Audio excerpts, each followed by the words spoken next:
Talk about this figure, 2 million more children being pushed into child labor. It's a massive number. Can you just explain to us how that estimate has come into being? First of all, I'd like to say that we're starting from a place where there are still 152 million children in child labor, according to our estimates before the pandemic.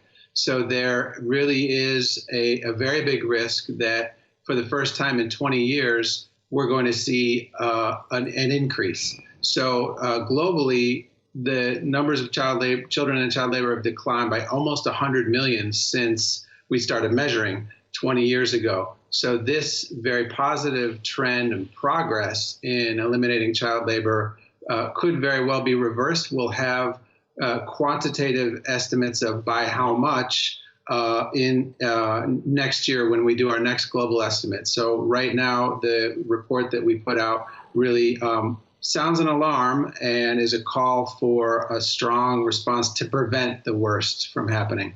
Right. And of course, this report is in order is to create that alarm for countries to take that preemptive action in order to prevent that from actually getting as bad as it's being reported. But Mr. Smith, when we're talking about the informal economy and how many of these children, at least 2/3 are the estimates, are working in the informal economies of the world, how do we measure those? How do we even get to actually determining how bad the situation is?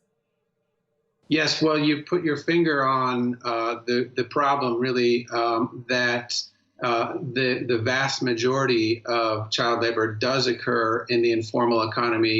It occurs amongst populations that are most vulnerable to COVID-19, in fact. So informal economy workers, migrants, persons with disabilities, people on the move, internally displaced people, ethnic minorities,